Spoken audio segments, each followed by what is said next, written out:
మరి ఒక ఆదివారము మరి దేవుడు మనకి ఇచ్చినటువంటి ఈ యొక్క గొప్ప తరుణాన్ని బట్టి మరి దేవునికి కృతజ్ఞతాస్తుతులు చెల్లిస్తూ ఉన్నాం. అదేవిధంగా మరి ఆన్లైన్లో మరి ఉన్నటువంటి వారికి మరి దేవుని నామమున శుభములు తెలియపరుస్తూ ఉన్నాం. మరి ఈ యొక్క ఆరాధనను మనము ప్రార్థన ద్వారా మనము ఆరంభించుకుందాం.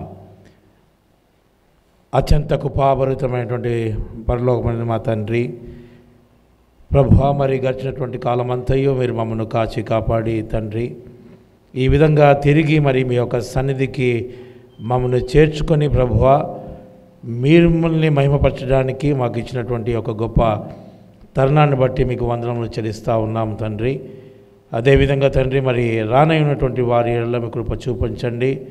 సకాలంలో వారు మీ యొక్క మందిరములకు చేరి ప్రభువా, మరి మీ యందు ఆనందించిన కృపను వారికి దయచేయమని సమస్తమును మీ కృపగల హస్తమునకు అప్పగించుకుంటూ ఈ కొద్ది వినపములు ప్రభువుడు ప్రియకుమారుడైనటువంటి యేసు నామమున మిక్కిలి వినయంతో ప్రార్థించి వేడుకొచ్చున్నాం తండ్రి. ఆమేన్.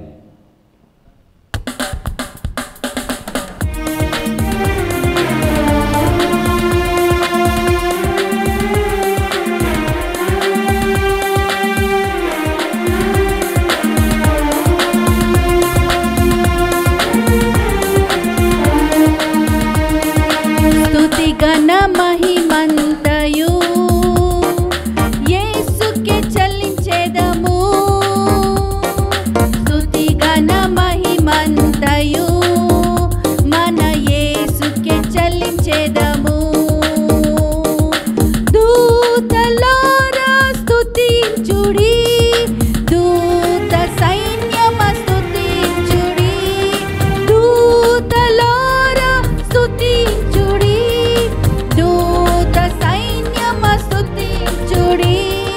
సూర్య చంద్రులారా స్తుతించుడి, నక్షత్రములారా స్తుతించుడి, సూర్య చంద్రులారా స్తుతించుడి, నక్షత్రములారా స్తుతించుడి. స్తుతి ఘన మహిమంతయు యేసుకే చెల్లించేదము. స్తుతి ఘన మహిమంతయు మన యేసుకే చెల్లించేదము. పరమాకాశమ స్తుతించుడి, ఆకాశ మండలమ స్తుతించుడి, పరమాకాశమ స్తుతించుడి, ఆకాశ మండలమ స్తుతించుడి, అగాధ జలమ స్తుతించుడి, భూమియు సమస్తమ స్తుతించుడి, అగాధ జలమ స్తుతించుడి, భూమియు సమస్తమ స్తుతించుడి. స్తుతి ఘన మహిమంతయు యేసుకే చెల్లించేదము. స్తుతి ఘన మహిమంతయు మన యేసుకే చెల్లించేదము. అగ్నివడగల్లారా స్తుతించుడి, హిమము తుఫాను స్తుతించుడి, అగ్నివడగల్లారా స్తుతించుడి, హిమము తుఫాను స్తుతించుడి, పర్వతము గుట్టలారా స్తుతించుడి, వృక్షము పక్షులారా స్తుతించుడి, పర్వతము గుట్టలారా స్తుతించుడి, వృక్షము పక్షులారా స్తుతించుడి. స్తుతి ఘన మహిమంతయు యేసుకే చెల్లించేదము. స్తుతి ఘన మహిమంతయు మన యేసుకే చెల్లించేదము. యవనులు కన్యలు స్తుతించుడి, పిన్నలు పెద్దలు స్తుతించుడి, యవనులు కన్యలు స్తుతించుడి, పిన్నలు పెద్దలు స్తుతించుడి, వృద్ధులు బాలురు స్తుతించుడి, నిత్యమే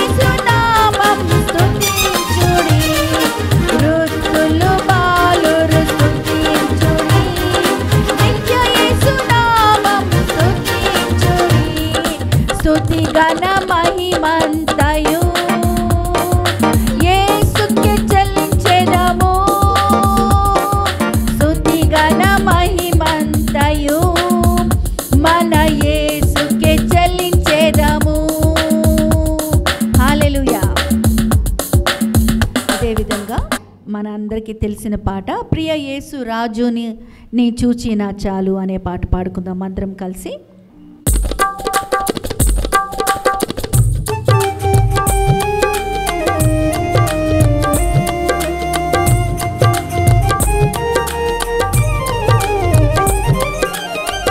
ప్రియ యేసు రాజును నీ చూచినా చాలు, మహిమాను నీ నాయనతో నృత్యే చాలు.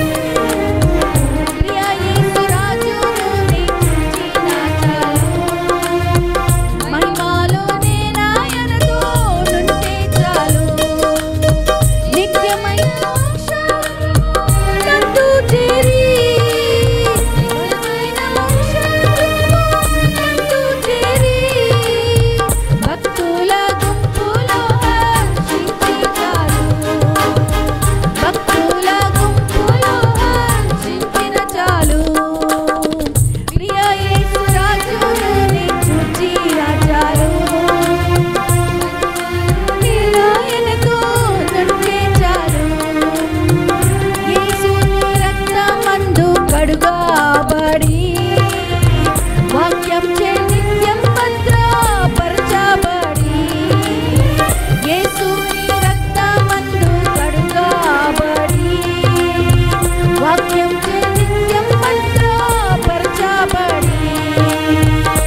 మరి ఒక పాట అందరికీ తెలిసిన పాట, రుచి చూచి ఎరిగి తిని యెహోవా ఉత్తముడు అనే పాట పాడుకుందామండి అందరం కలిసి.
మనమందరం ప్రభు సన్నిధిలో లేచి నిలబడి అత్యున్నత సింహాసనముపై అనే పాట పాడుకుందామండి. అందరికీ తెలిసిన పాట.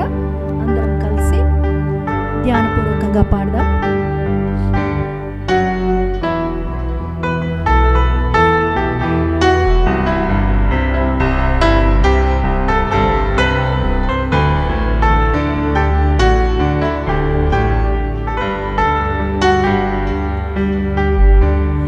అత్యున్నత సింహాసనముపై ఆసీనుడవైన దేవా, అత్యున్నత ప్రేమ స్వరూపివి నీవే, ఆరాధింతును నిన్నే. అత్యంత ప్రేమ స్వరూపివి నీవే, ఆరాధింతును నిన్నే.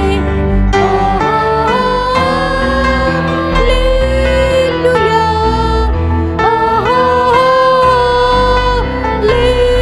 హల్లెలూయా,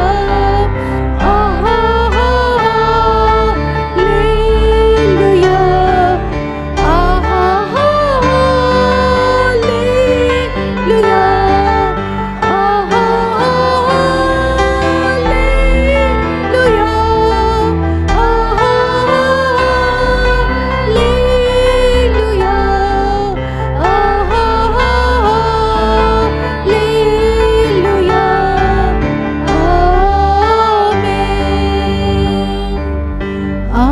ఆశ్చర్యకరుడా స్తోత్రం, ఆలోచనకర్త స్తోత్రం, బలమైన దేవా, నిత్యుడవగు తండ్రి, సమాధాన అధిపతి స్తోత్రం. బలమైన దేవా, నిత్యుడవగు తండ్రి, సమాధాన అధిపతి స్తోత్రం. హల్లెలూయా,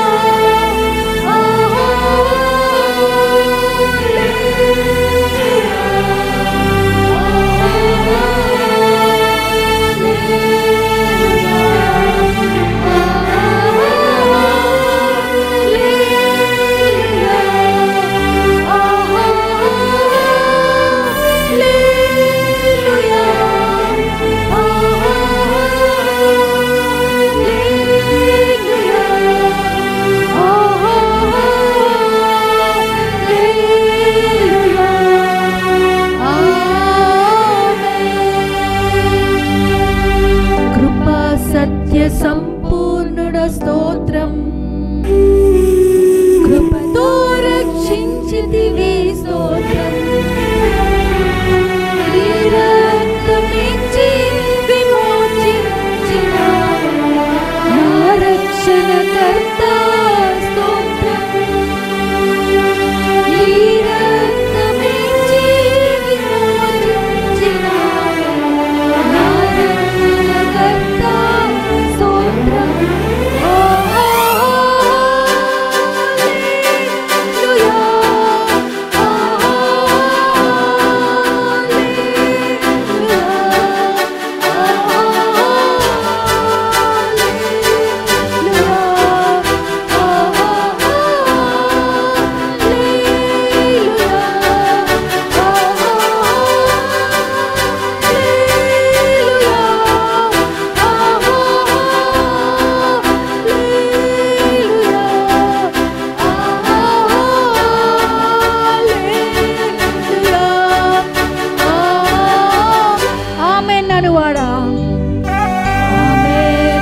అనువాడ స్తోత్రం,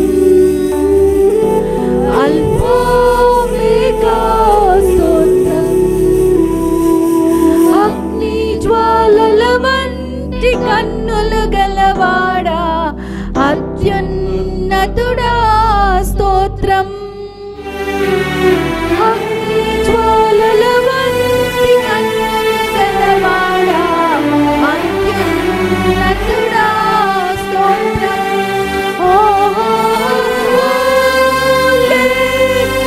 హల్లెలూయా,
ప్రభా నీకు స్తోత్రం ప్రభా. ఆమెను అనువాడ మా మధ్యలో ఉన్నవాడా నీకు స్తోత్రం ప్రభా. నేను స్తుతుల మీద ఆశీనుడు అయిన దేవ, నేను నీకు స్తోత్రం ప్రభా. మమ్మల్ని అందరినీ దర్శించుటకు ప్రభా నైనా నువ్వు మానవుడిగా వచ్చావు తండ్రి, నీకు స్తోత్రం ప్రభా. నేను నీకు స్తుతులు నుతులు ప్రణతులు వందనాలు స్తోత్రాలు చెల్లించుకుంటున్నాం తండ్రి. మనమందరం కళ్ళు మూసుకుని అలాగే ప్రభునే ధ్యానిస్తాం. కొన్ని క్షణాలు ఆయన్నే ధ్యానిస్తాం. మనం దృష్టి అంతా, మన హృదయం అంతా, మన మనసంతా ఆయన మీద పెట్టి ప్రభా ఇదిగో నైనా నీ బిడ్డలైన మేము ప్రభా నైనా మీరు మాకిచ్చిన ఆధిక్యత అబ్బా తండ్రి అనుటకు ప్రభా నీవిచ్చిన ఆధిక్యత బట్టి ప్రభా నీ సన్నిధిలో ప్రభా నైనా మేము నిలబడి ఉన్నాం తండ్రి. నైనా మరి ఒక ఆరాధన దినము ప్రభా నైనా సబ్బాతు లోనికి మమ్మల్ని నడిపించినందుకు నీకు స్తోత్రం. అలాగే నీ ఆరాధనలోకి నడిపించినందుకు నీకు స్తోత్రం తండ్రి. అవును ప్రభా నైనా, అవును ప్రభా, నీకు వేరుగా మేమేమి చేయలేము తండ్రి. ప్రభా నీలో అన్నీ కలిగి ఉన్నావు. యేసుక్రీస్తు ప్రభులో మీరు అన్నీ కలిగి ఉన్నారు అని చెప్పి వాగ్దానము పత్రికలలో వాగ్దానం ఇచ్చిన దేవా ప్రభా మాకు అన్నీ కలిగి ఉన్నవని మేము నమ్ముచున్నాం తండ్రి. ప్రభా ఆమెను అనువాడు ప్రభా నువ్వు నాయన. అలాగే మా ప్రార్థనలు అందరి ప్రార్థనలు, మా మనసులో ఏ ప్రార్థనలు ఉన్నాయో, మా హృదయాల్లో ఏ ప్రార్థనలు ఉన్నాయో అన్నిటికీ అవును ఆమెను అంటున్నావు తండ్రి. నేను నీకు వందనాలు తండ్రి, నీకు స్తోత్రములు ప్రభా, నీకు స్తోత్రం ప్రభా. ఇదిగో ప్రభా చిన్న బిడ్డలు చిన్న ప్రార్థనలు, చిన్న విషయాలు ప్రభా నేను అలాగే పెద్దలు ప్రభా ఎన్నో విషయాల గురించి ఆలోచన కలిగి ఉండి ప్రభా నీ సన్నిధిలోకి వచ్చినప్పుడు ప్రభా మీ ఆలోచన పుట్టక ముందే మీ ఆలోచన ఏమై ఉన్నదో నేను ఎరుగుదును అని చెప్పిన తండ్రి. నైనా నువ్వు అల్ఫా ఒమేగా అయిన తండ్రివి ప్రభా. నైనా సమస్తము నైనా నీకు సాధ్యము ప్రభా. Is anything impossible to me అని అడిగావు తండ్రి. Nothing is impossible to you ప్రభా. నీకు సమస్తము సాధ్యం ప్రభా. నీ చిత్త ప్రకారం ప్రభా, నీ ఇష్ట ప్రకారం, నీ ప్రణాళిక మా పట్ల ప్రభా ఏమైతే ఉన్నదో ప్రభా దాని ప్రకారం ప్రభా మా మనసులో ఏవైతే ప్రభా అక్కర్లు నైనా అవసరతలు ఉన్నాయో తండ్రి, మా జీవితాల్లో ఏవైతే అవసరతలు ఉన్నాయో అన్నీ తీర్చే దేవుడు కాబట్టి ప్రభా ఇదిగో ప్రభా మా సంఘస్థులు క్రైస్ట్ చర్చ్ వారి కోసం ప్రార్థన చేస్తాం, క్రైస్ట్ చర్చ్ కోసం ప్రార్థన చేస్తాం. ఎవరెవరైతే నైనా నీ సన్నిధిలో ప్రభా వాళ్ళ తలాంతులు ప్రభా నైనా నీ సన్నిధి కోసం నైనా నీ ఆరాధన కోసం ఈ ఆరాధన కోసం ఉపయోగిస్తున్నారో వారిని ప్రభా 1000 దీవించమని ప్రార్థన చేస్తున్నాం తండ్రి. అలాగే ప్రభా క్రైస్ట్ చర్చ్ని ఎవరైతే ఎరుగుతారో వారందరినీ కూడా 100 దీవించమని ప్రార్థన చేస్తున్నాం తండ్రి. నేను అందరినీ ప్రభా అభివృద్ధిలోకి తీసుకురండి ప్రభా. నైనా నీ సన్నిధిలో నీ చిత్త ప్రకారం ప్రభా మమ్మల్ని నడిపించమని ప్రభా, మమ్మల్ని అందరినీ ప్రభా సిద్ధపరచమని నైనా నీ వాక్యం కోసం ప్రభా నైనా నీ అభిషక్తుడైన బిడ్డ ద్వారా ప్రభా నైనా మాతో ఏమైతే మాట్లాడినై ఉన్నావో ప్రభా దానికోసం మా హృదయాలు సిద్ధపరచు ప్రభా. ఇప్పుడే ప్రభా నైనా మేమందరము నైనా ఈ ఆరాధన పొడుగున ప్రభా మాతో మాట్లాడి మమ్మల్ని అందరినీ బలపరచమని, ఆన్లైన్లో చూస్తున్న వారిని అందరినీ ప్రభా 1000 దీవించమని ప్రభా, వారి అక్కర్లు తీర్చమని ప్రభా, వారి తరఫున ప్రభా మేము ప్రార్థన చేయించుండగా ప్రభా ఆమెను అంటున్నా దేవా నీవు గొప్ప దేవుడు ప్రభా. మమ్మల్ని అందరిని దీవించి నైనా కనికరించి కాపాడమని యేసు నామమున అడిగి వేడుకుంటున్నాము తండ్రి. ఆమేన్ ఆమేన్. మనం అదే రీతిగా లేచి నిలబడి కీర్తన గ్రంథము 85వ అధ్యాయము, కీర్తన గ్రంథము 85వ అధ్యాయము ఉత్తర ప్రతిద రీతిగా చదువుకుందాం. యెహోవా నీవు నీ దేశము ఎడల కటాక్షము చూపి ఉన్నావు, చెరకుపోయిన యాకోబు సంతతిని నీవు వెనుకకు రప్పించి ఉన్నావు.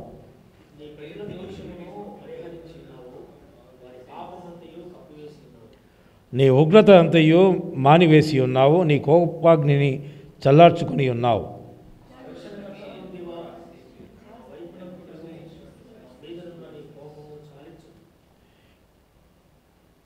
ఎల్లకాలము మా మీద కోపము ఉంచెదవా, తరతరములు నీ కోపము సాగించెదవా.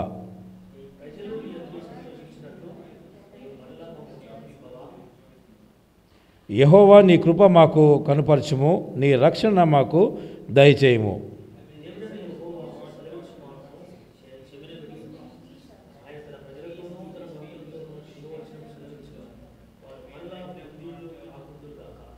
మన దేశములో మహిమ నివసించినట్లు ఆయన రక్షణ ఆయనకు భయపడు వారికి సమీపముగా ఉన్నది.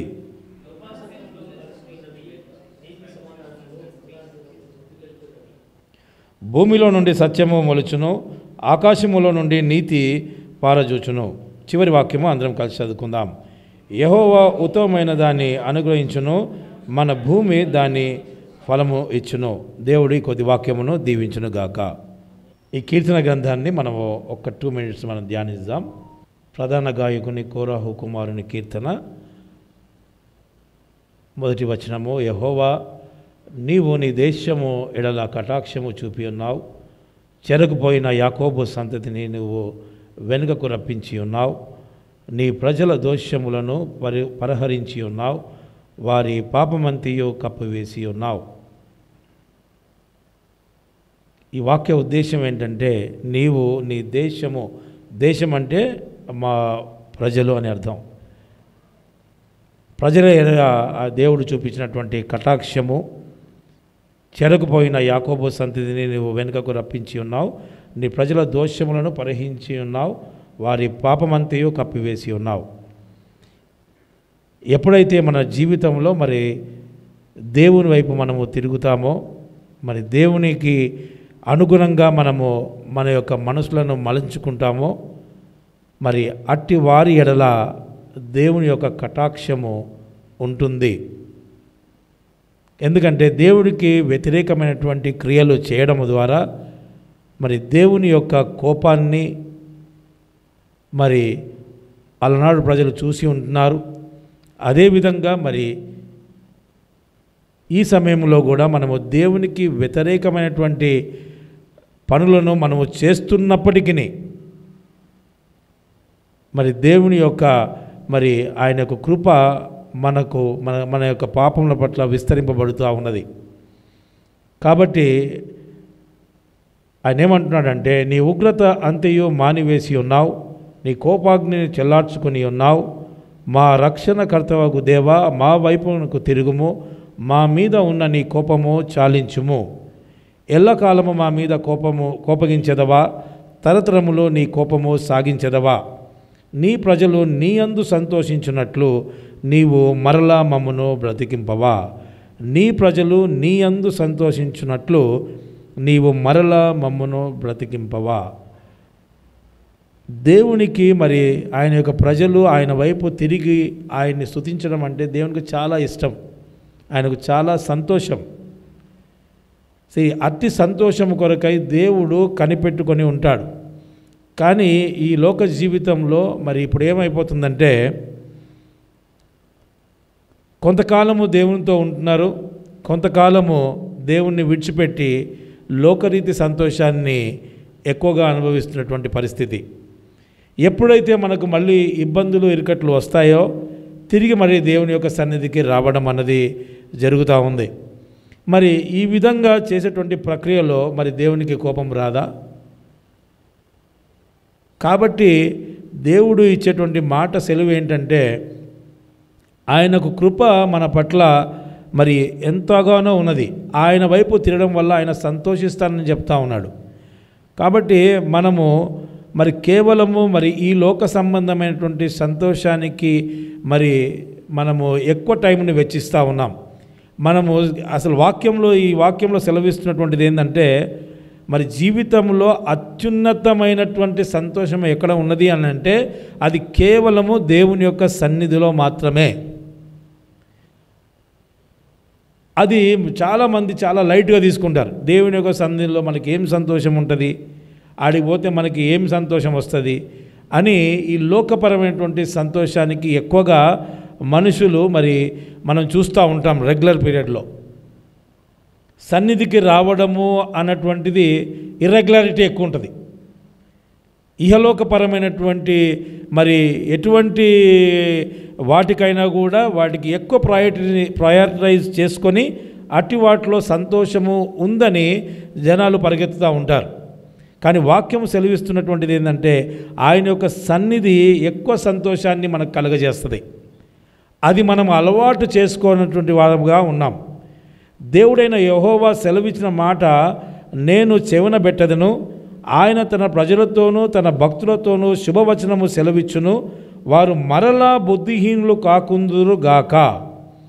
అంటే ఏమైపోతుందంటే మరలా బుద్ధిహీనులు కాకుందురుగాక అంటే ఏంటంటే ఎవ్రీ టైం మనం ఏం చేస్తాము అంటే దేవుని సన్నిధికి వచ్చినప్పుడు ఆ టైంకి మనం ఆ విధంగా ఉంటాం, మళ్ళీ తర్వాతగా సన్నిధికి రావడానికి మనం దూరంగా ఉంటాం. మళ్ళీ తిరిగి మరి అటువంటి పరిస్థితి గురించే దేవుడు అంటున్నాడు బుద్ధిహీనులు కాకుండా ఉందురు. ఎందుకంటే బుద్ధిహీనత వలన కలిగేటువంటి నష్టం ఏంటంటే దేవునికి కోపం తెప్పించడమే. అది మనం అర్థం చేసుకోవాలి. అంటే మన జీవితంలో కలిగేటువంటి శ్రమలు కానీ, మన జీవితంలో కలిగేటువంటి అపాయములే కానీ, మన జీవితంలో కలిగేటువంటి ఒడిదొడుకులే కానీ ఇవన్నీ ఎందుకు సంభవిస్తాయి, ఎందుకు వస్తున్నాయి మనం గమనించాలి. ఎందుకు వస్తున్నాయి అంటే మనము దేవునికి దూరంగా ఉంటూ, ఆయన సన్నిధికి మనం దూరంగా ఉంటూ, ఆయన సన్నిధిలో మనం ఆయన్ని ఆరాధించకుండా, మనము ఆయనకు ఇవ్వాల్సినటువంటి సమయాన్ని మరి మనము ఇవ్వకుండా, మన ఇష్టానుసారమైనటువంటి జీవితంలో మనము సంతోషంగా ఉన్నాము అని అనుకున్నటువంటి పరిస్థితుల్లో మరి అదే సంతోషంలో తెలియనటువంటి బాధలు, తెలియనటువంటి ఇబ్బందులు, ఇరుకులు మనం మనుషుల్లో చూస్తూ ఉంటాం. జనరల్గా ఏంటంటే మనుషుల్లో జరిగేటువంటి ఇబ్బందులు ఇప్పుడున్నటువంటి సమాజంలో జనరల్గా ఏంటంటే ఇబ్బంది ఉంటే బయటికి చెప్పుకోలేనటువంటి పరిస్థితి. పైకి వాళ్ళు సంతోషంగా కనిపిస్తూ లోపల అనేకమైనటువంటి బాధలను అనిపిస్తున్నటువంటి లోకము ఇప్పుడు ఉన్నటువంటి మనుషుల మధ్యలో చూస్తున్నటువంటి వారి మధ్యలో కూడా అలాంటి వారు చాలామంది ఉంటారు. కాబట్టి ప్రియులారా మనకు చెప్పేటువంటిది ఏంటంటే మరి అలాంటి ఇరుకు ఇబ్బందులను మనము దూరముగా ఉండాలి అని అనుకుంటే అది కేవలము దేవుని యొక్క సన్నిధిలోనే అటువంటి సంపూర్ణమైనటువంటి సంతోషం, మరి ఆయన సంపూర్ణమైనటువంటి సంతోషము కేవలం ఆయన యొక్క సన్నిధిలోనే మనకు దొరుకుతుంది. కాబట్టి మనము ఆ విధంగా సంతోషంగా ఉన్నన్ని రోజులు మనం దేవునికి దూరంగా ఉండి మరి ఇహలోకపరమైనటువంటి సంతోషంలో ఉంటూ మరి లేని బాధలను మనం కొని తెచ్చుకుంటూ బాధపడేదానికంటే మరి దేవుని సన్నిధిలో మనకు సంతోషము ఉన్నదనేటువంటి విషయాన్ని మనము గుర్తెరిగి ఎడతెగక, అంటే మన ఉద్యోగానికి ఏ విధంగా అయితే ఒక ప్రిన్సిపల్ ఒక నియమం పెట్టుకొని టైం టు టైం వెళ్ళి టైం టు టైం మనము మన యొక్క కార్యక్రమాలని మనము ఏ విధంగా అయితే మనం అప్పచెప్తూ ఉంటామో అన్నిటికంటే ముఖ్యమైనది ఆయన యొక్క సన్నిధి. కాబట్టి ఆయన సన్నిధికి ఎవరైతే ఇంపార్టెన్స్ ఇస్తారో, ఎవరైతే ఆయన యొక్క సన్నిధిలో చేరి ఆయన్ని స్తుతించాలి, ఆయన ఘనపరచాలి, అంతేకాకుండా ఆయన బిడ్డలతో సహవాసాన్ని కలిగి ఉండాలి. అంటే సన్నిధికి వచ్చేటువంటి బిడ్డలందరూ కూడా ఏంటంటే దేవుణ్ణి కలిగినటువంటి బిడ్డలు, దేవుణ్ణి ఆహ్వానించుకొని దేవుణ్ణి మరి సమకూర్చుకున్నటువంటి బిడ్డలు మట్టుకే ఆయన యొక్క సన్నిధికి వస్తారు. ఎందుకంటే దేవుని యొక్క సన్నిధికి రావాలన్నటువంటి ఆలోచన ఎవరికి ఉంటుందంటే కేవలము ఆ దేవునికి కనెక్ట్ అయిపోయి నేను ఈ ఆదివారము కంపల్సరీగా నేను సహవాసానికి వెళ్ళాలి, సహవాసానికి వెళ్ళి అక్కడ దేవుని బిడ్డలతో కలిసి నేను దేవుణ్ణి ఆరాధించాలి. అంటే ఇది ఆరాధించేటువంటి స్థలమై ఉన్నది. మనం జనరల్గా ఏంటంటే చర్చ్ అని అంటాం, కానీ చర్చ్ అన్నటువంటిది అది ఓన్లీ ఒక 4 గోడలకు సంబంధించినటువంటిది అయి ఉన్నది. అది కేవలము ఆరాధనకు సంబంధించినటువంటి స్థలముగా మనం గుర్తెరిగి మరి ఆయన్ని ఆరాధించడంలో మనకున్నటువంటి సంతోషము, ఆనందము ఇహలోకపరంగా ఎక్కడ కూడా మనకు దొరకదు. కాబట్టి ప్రేమైనటువంటి బిడ్డలారా, మరి దేవుడు సెలవిస్తున్నటువంటి మాట ఏంటంటే మీరు ఆ విధంగా మరి దేవునికి దూరంగా ఉండకుండా ఉన్నట్టుగా మీరు బుద్ధిహీనులు కాకుండా ఉందురుగాక. కాబట్టి మనము ఇది గుర్తెరిగి ఆయన సన్నిధిలో మనకు నిత్య జీవము ఉంటుంది, నిత్య సంతోషము ఉంటుంది అని మనము ఆయన సన్నిధికి రావడము ఆయనకు ఎంతో సంతోషకరము. ఇంకొక విషయం చూస్తే దీనిలో కృపా సత్యములు కలుసుకొనినవి, నీతి సమాధానములు ఒకదానితో ఒకటి ముద్దు పెట్టుకున్నవి. కృప అండ్ సత్యము దీనిలో 2 ఉన్నాయి. మరి అలనాటి కాలంలో సత్యానికి ఎప్పుడు కూడా ఏముండేదంటే శిక్ష ఉండేది. పలానా పని తప్పు చేసినాడు అని చెప్పంగానే ఇమ్మీడియట్గా వానికి శిక్ష ఉండేది. మరి ఎప్పుడైతే మరి మనము క్రీస్తుని కలిగి ఉన్నామో, క్రీస్తు ఈ 2 కూడా ఏమంటున్నానంటే యాక్చువల్గా ఈ 2 ఒకదానికొకటి దూరంగా ఉంటాయి. కానీ క్రీస్తుని ఎవరైతే కలిగి ఉన్నారో, క్రీస్తులో మనకేముందంటే ఒకవేళ మనము తప్పిదములు చేసి ఉంటే ఆ సత్యాన్ని మనం ఒప్పుకొని దేవుని దగ్గర, దాని పట్ల మనకు దేవుడు కృప అన్నది డెఫినెట్గా ఉంటుంది అన్నది ఈ వాక్యం ద్వారా మనకు తెలుస్తూ ఉంది. కాబట్టి మన జీవితంలో ఒకవేళ తెలిసి తెలియక మరి ఏమైనా మనం చేసినా, ఎటువంటి ఇబ్బందిలో ఉన్నా ధైర్యంగా వాటిని మనము చెప్పుకునేటువంటి స్థితి దేవుడు మనకు కల్పిస్తున్నాడు. మనము కృంగిపోయి చెప్పుకోకుండా ఇబ్బందుల్లో ఉండిపోయి దేవునికి దూరంగా బ్రతికేటువంటి వాళ్ళు మరి మన మధ్యలో కూడా ఉన్నారు. మరి చూస్తున్నటువంటి ఆన్లైన్లో కూడా చాలామంది ఉండి ఉంటారు. కాబట్టి దేవుడు సెలవిస్తున్నటువంటి మాట ఏంటంటే, ఆయనను కలిగి ఉన్నప్పుడు నీ యొక్క పాపములన్నీ కూడా కప్పివేయబడి ఉన్నవి.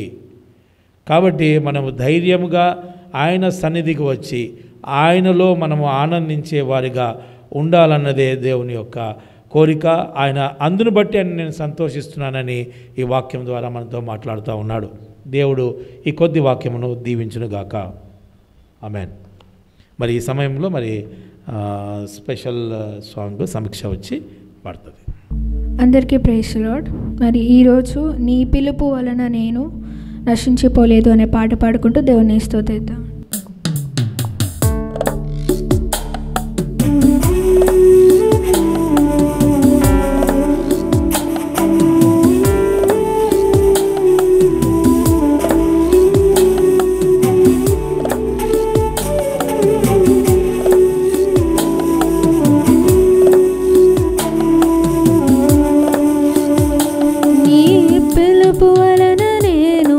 నశించిపోలేదు, నీ ప్రేమ ఎన్నడూ నన్ను విడువలేదు, నీ కృప కాచుట వలన జీవిస్తున్నాను, నీ ప్రేమకు సాటి లేదు, నీ కృప కాచుట వలన జీవిస్తున్నాను, నీ ప్రేమకు సాటి లేదు.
నశించిపోలేదు, నీ ప్రేమ ఎన్నడూ నన్ను విడువలేదు, నీ కృప కాచుట వలన జీవిస్తున్నాను, నీ ప్రేమకు సాటి లేదు, నీ కృప కాచుట వలన జీవిస్తున్నాను, నీ ప్రేమకు సాటి లేదు. మనుషుల మోసిన తలపల కొన్నైనను నాకై నీవు తెరిచినవి అనేకములు, మన వేదనతో నిన్ను విడచి పరిగెత్తినను నన్ను వెంటాడి సేవ చేయుచు.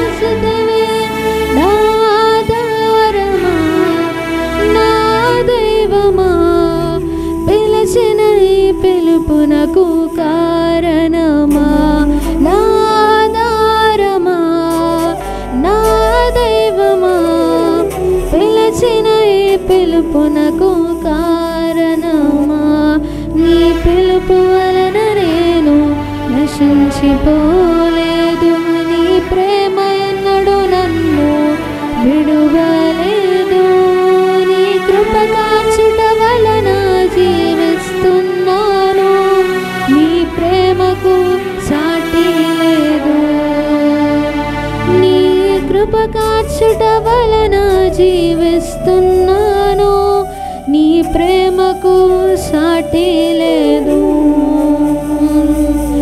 పిలిచిన నీవు నిజమైన వాడవు, నన్ను హెచ్చించే ఆలోచన గలవాడవు, ఏదేమైనను కొనసాగించుతీవి, నీపై ఆధారపడుటకు అరుడవు, నిన్ను నమ్మెదను వెంబడింతును, చిరకాలము నిన్నే సేవింతును, నిన్ను నమ్మెదను వెంబడింతును, చిరకాలము నిన్నే సేవింతును, నీ పిలుపు వలన నేను నశించిపోలేదు, నీ ప్రేమ ఎన్నడూ నన్ను విడువలేదు, నీ కృప కాచుట వలన జీవిస్తున్నాను, నీ ప్రేమకు సాటి లేదు, నీ కృప కాచుట వలన జీవిస్తున్నాను, నీ ప్రేమకు సాటి లేదు. హల్లెలూయా. మరి మనము ముఖ్య సందేశంలోనికి వచ్చి ఉన్నాం. మరి ఈ దినం కొరకు ఏర్పాటు చేయబడినటువంటి వాక్య ధ్యానము మత్తయి 18వ అధ్యాయము 1 నుంచి 10 వచనములు సమీక్ష వచ్చి చదివి వినిపిస్తుంది. నేటి దినమునకే ఏర్పాటు చేయబడిన వాక్య భాగము మత్తయి 18వ అధ్యాయము 1 నుంచి 10 వరకు. ఆ కాలమున శిష్యులు యేసునొద్దకు వచ్చి పరలోక రాజ్యంలో ఎవడు గొప్పవాడని అడుగగా, ఆయన యొక్క చిన్న బిడ్డను తన యొద్దకు పిలిచి వారి మధ్యను నిలబెట్టి ఇట్లా నేను, మీరు మార్పు నుండి బిడ్డల వంటి వారైతేనే కానీ పరలోక రాజ్యములో ప్రవేశింపరని మీతో నిశ్చయముగా చెప్పుచున్నాను. కాగా ఈ బిడ్డ వలె తనను తాను తగ్గించుకొని వాడెవడో వాడే పరలోక రాజ్యములో గొప్పవాడనెను. మరియు ఇలాంటి ఒక బిడ్డను నా పేరట చేర్చుకొనువాడు నన్ను చేర్చుకొనును. నా యందు విశ్వాసముంచు ఈ చిన్న వారిలో ఒకనిని అభ్యంతరపరిచిన వాడెవడో వాడు మెడకు పెద్ద తిరుగటి రాయి కట్టబడిన వాడై మిక్కిలి లోతైన సముద్రములో ముంచి వేయబడుట వానికి మేలు. అభ్యంతరముల వలన లోకమునకు శ్రమ, అభ్యంతరములు రాక తప్పవు కానీ ఎవని వలన అభ్యంతరము వచ్చునో ఆ మనుషునికి శ్రమ. కాగా నీ చేయైనను నీ పాదమునైనను నిన్ను అభ్యంతరపరిచిన ఎడల దానిని నరికి నీ యొద్ద నుండి పారవేయము. 2 చేతులను 2 పాదములను కలిగి నిత్య అగ్నిలో పడవేయబడుట కంటే కుంటివాడినగు అంగహానుగడుగు జీవములో ప్రవేశించుట నీకు మేలు. నీ కన్ను నిన్ను అభ్యంతరపరిచిన ఎడల దానిని పెరికి నీ యొద్ద నుండి పారవేయము. 2 కన్నులు కలిగి అగ్నిగల నరకములో వేయబడుట కంటే 1 కన్ను కలిగి జీవములో ప్రవేశించుట నీకు మేలు. ఈ చిన్నవారిలో ఒకరినైనను తృణీకరింపకుండా చూచుకొనుడి. వీరి దూతలు పరలోకమందున నా తండ్రి ముఖమును ఎల్లప్పుడూ పరలోకమందు చూచుచుందురని మీతో చెప్పుచున్నాను. దేవుడి పరిశుద్ధ వాక్య భాగం మనందరిలో వీడికి దీవించబడిందాక. మరి ఈ సమయంలో మన మధ్యలో ఉన్నటువంటి మరి రెవరెండ్ సుందర్ పాస్టర్ గారు మనల్ని వాక్యంలో నడిపిస్తారు. యేసుక్రీస్తు పరిశుద్ధ నామమున ఈ యొక్క పునరుత్థాన దినంన దేవుని యొక్క సన్నిధికి చేరువచ్చిన మీకు శుభాకాంక్షలు తెలియజేస్తూ ఉన్నాం. చదవబడ్డ వాక్య భాగం నిమిత్తం 1 నిమిషం ప్రార్థన చేసుకుందాం. ప్రేమగల తండ్రి, కనికరం గల నాయన, మీకు వందనాలు, స్తోత్రములు, ఘనత, ప్రభావ, మహాత్మ్యములు మీకు ఆరోపిస్తూ ఉన్నాం. గడిచిన వారమంతా కాపాడి మరొక నూతన ఆదివారంలోనికి మమ్మల్ని ప్రవేశింపజేసి ప్రభువా, ఈ సాయంకాలంలో మేమందరము మీ బిడ్డలముగా, కుమారులముగా, కుమార్తెలముగా చేరి మీ నామ భజన చేసి పరిశుద్ధ బైబిల్ గ్రంథంలో మాటలు చదువుకున్నామయ్యా. ఆ మాటలు దీవించమని ప్రార్థన చేస్తూ ఉన్నాం, ఆశీర్వదించమని ప్రార్థన చేస్తూ ఉన్నాం. ఆ మాటల ద్వారా నాయనా మాతో ప్రత్యేకంగా మాట్లాడమని ప్రార్థన చేస్తూ ఉన్నాం. మా బ్రతుకులను బాగు చేసే మీ మాటలు, మా జీవితాలను చుక్కాని వలె నడిపించే మీ మాటలు ప్రభువా, మాకు ఆదరణిచ్చే మాటలు, మా కుటుంబాలను ప్రభువా లేవనెత్తే మాటలు, పరలోక రాజ్యానికి వారసురాలుగా చేసే మాటలు మాకు వినిపింపజేయమని యేసు నామమున అడిగి వేడుకొంచున్నాము తండ్రి. ఆమేన్. చదవబడ్డ వాక్య భాగము మత్తయి సువార్త 18వ అధ్యాయము మొదటి 10 వచనాలు 13 వరకు కూడా చదువుకోవచ్చు. ఈ మాటలు యూదులను ఉద్దేశించి మత్తయి రాయటం జరిగింది.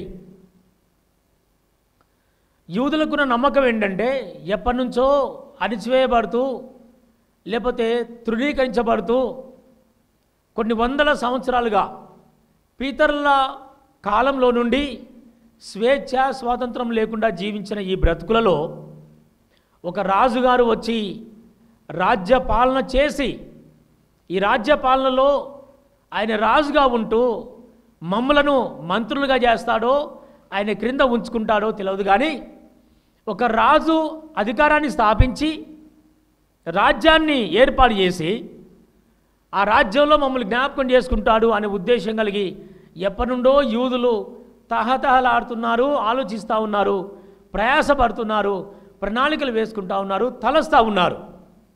ఆ ప్రక్రియలో రాజ్య అధికారం గురించి మత్తయి వ్రాస్తున్న విషయాలు, యేసు ప్రభు చెప్పినవి మత్తయి రాస్తూ ఉన్నాడు.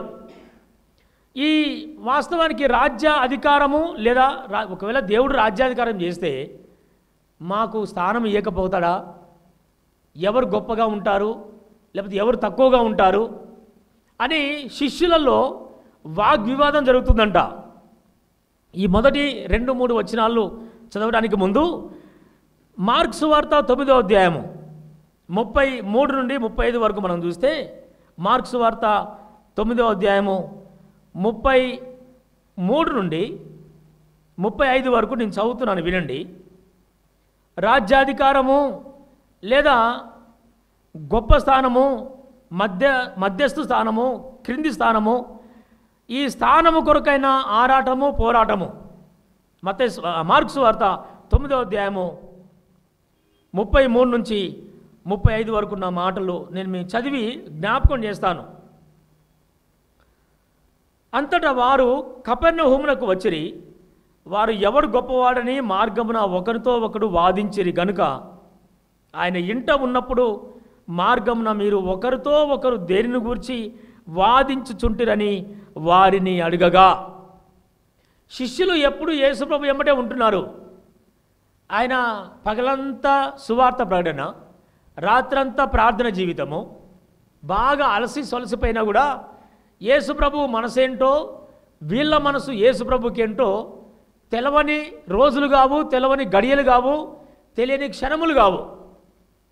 ఈ 33వ వచనంలో ఈ శిష్యుల మధ్యలో కపెర్నహూము అనేది వాస్తవానికి యేసుప్రభు పరిచర్యకు ఒక క్యాపిటల్ సిటీ. అది యేసుప్రభు ఎక్కడికి వెళ్ళినా కూడా ఈ కపెర్నహూముని కేంద్రంగా చేసుకొని మరలా పరిసర ప్రాంతాలు తిరిగి సేవ చేసి సువార్త ప్రకటించి ఆయన ఎందుకు వచ్చాడో ఉద్దేశాలు మొత్తం చెప్పుకుంటూ మళ్ళా కపెర్నహూముకు వచ్చి బస చేస్తూ మళ్ళా తెల్లారి మరొక ప్రాంతానికి వెళ్ళడానికి ఏర్పాటు చేసుకున్న ప్రదేశమే, పట్టణమే కపెర్నహూము.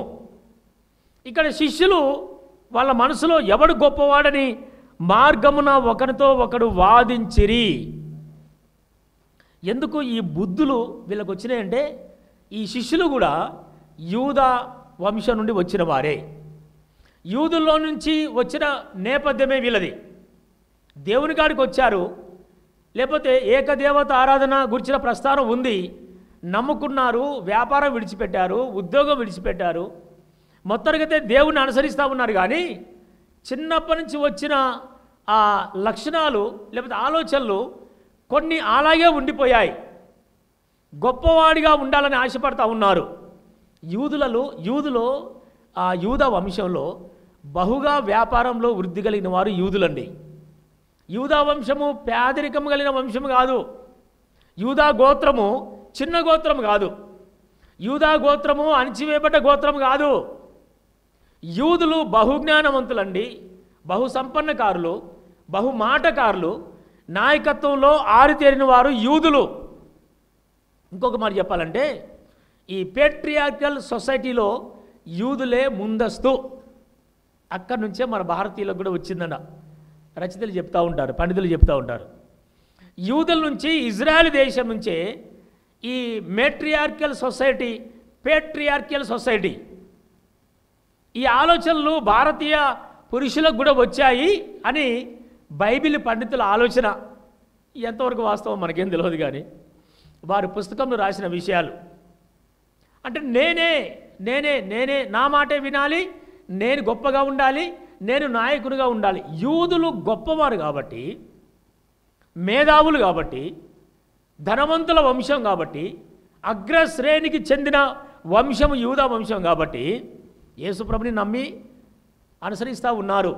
యేసే ఎక్కడికి వెళ్తే అక్కడికి వెళ్తూ ఉన్నారు. కానీ గొప్ప తక్కువ స్థానము, గొప్పగా ఉండటము, తక్కువగా ఉండటము, ఎవరు గొప్పగా ఉంటారు అనే ఆలోచన మాత్రం వీళ్ళ నుంచి పోలేదు. వాదోపవాదం జరుగుతుందంట. మార్కు కూడా వీళ్ళ మనసులో ఉన్న విషయాలు వ్రాస్తూ అవి యేసే గుర్తించాడు. మీరేంటి ఏదేదో మనసులు అనుకుంటున్నారేంటి అని యేసు ప్రభు గుర్తించాడండి. హృదయ రహస్యములను ఎరిగిన వాడు కదా. మన మనసులో ఏమున్నా కూడా ఇట్టే తెలిసిపోతుంది దేవునికి. అక్కడ ఈ ప్రస్తావన చేస్తూ ఉంటాడు. ఇంకో మాట చూద్దామా? ఇదే లూకా సువార్త కూడా ఈ మాటలే ప్రస్తావిస్తూ ఉన్నాడు. 9వ అధ్యాయము 46 నుంచి 47. లూకా సువార్త 9వ అధ్యాయము 46 నుంచి 47 జ్ఞాపకం చేస్తాను. అంటే ఈ యొక్క డిస్కోర్స్లో 9వ అధ్యాయము 46, 47 లూకా సువార్త. లూకా కూడా వాస్తవానికి అన్య నేపథ్యం నుంచి వచ్చినప్పటికీ కూడా యేసు ప్రభు లేకపోతే శిష్యులు మాట్లాడుతున్న విషయాన్ని ఈ లూకా ఇక్కడ ప్రస్తావిస్తున్నాడు. యేసయ్య దాన్ని గమనిస్తూ గ్రహిస్తూ అడుగుతాడు. ఇక్కడ అదే ఇంతకుముందు ఏం మనం చదువుకున్నామో ఆ మాటలే. 43 గనుక అందరూ దేవుని మహత్వమును చూసి ఆశ్చర్యపడిరి.